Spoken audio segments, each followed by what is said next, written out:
Bem-vindas e bem-vindos. Se você mora no Brasil, bem-vinda e bem-vindo. Você conhece essa birosca em que a gente vive.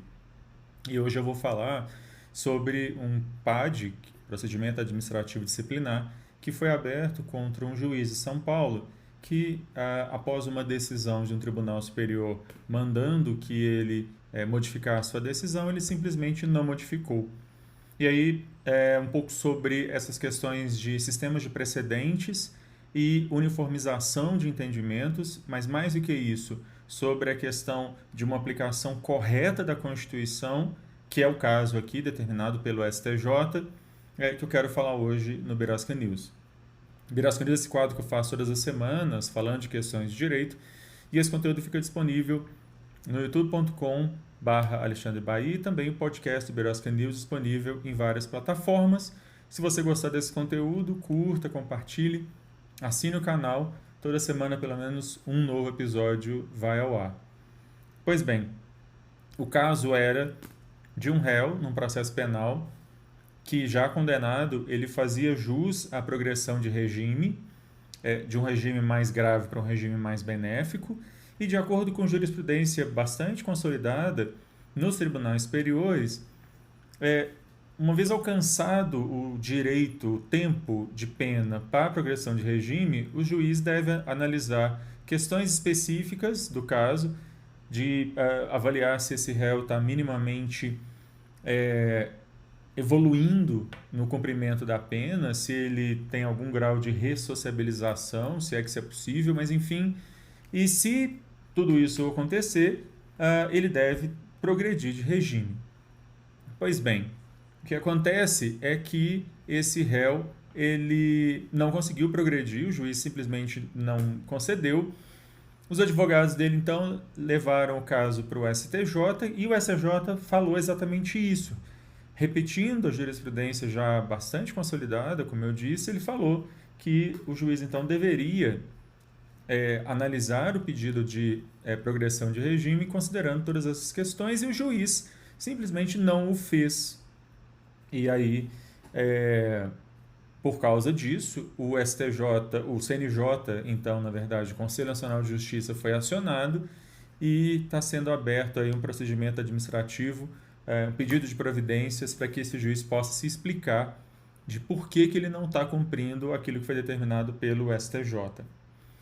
Meu ponto aqui é que, é claro, cada juiz tem liberdade para decidir de acordo com aquilo que foi trazido aos autos pelas partes e que consta na legislação, mas, ao mesmo tempo, a gente tem que considerar, primeiro, que existe um sistema mais ou menos organizado, um microsistema de precedentes no Brasil, que não, às vezes, vincula, às vezes são vinculantes, como as súmulas vinculantes, a repercussão geral, a relevância, agora no recurso especial também.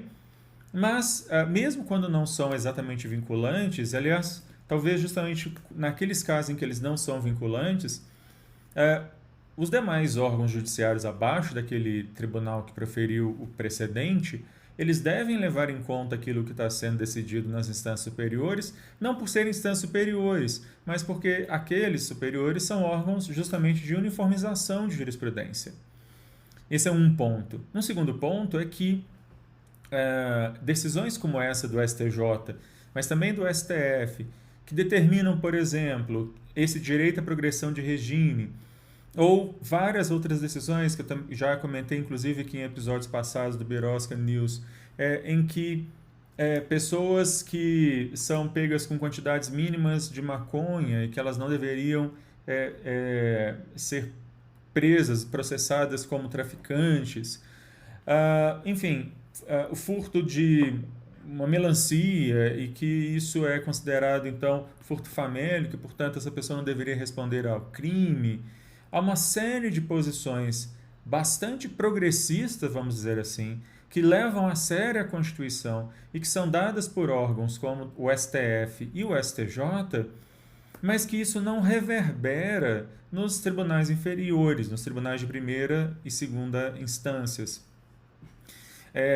Tem casos emblemáticos em que o STF e o STJ já determinaram que você não pode culpar alguém, você não pode condenar alguém com base no reconhecimento que uma vítima fez de uma foto.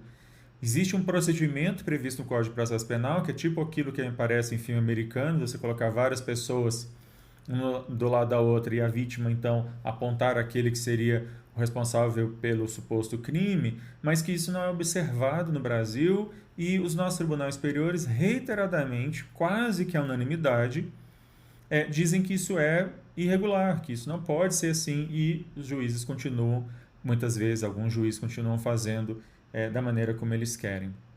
Descumprindo a Constituição, mais do que descumprir a ordem de um tribunal superior, descumprindo aqui uma aplicação mais consentânea com o paradigma de Estado Democrático de Direito, que afinal de contas é onde nós estamos nesse país. Né? Eu vou continuar acompanhando esse caso para ver se efetivamente o CNJ vai aplicar alguma forma de sanção para esse juiz, porque de fato a gente precisa ter uma sinalização clara nesses casos, o que deve acontecer quando um tribunal superior dá uma ordem de revisão de uma decisão por um juiz e esse juiz simplesmente resolve não cumprir essa decisão. Bom, eu vou ficando por aqui. Se você gostou desse conteúdo, curta, compartilhe. A qualquer momento eu volto falando de mais alguma questão maluca, absurda, estapafúrdia que acontece nessa birosca de país. Tchau.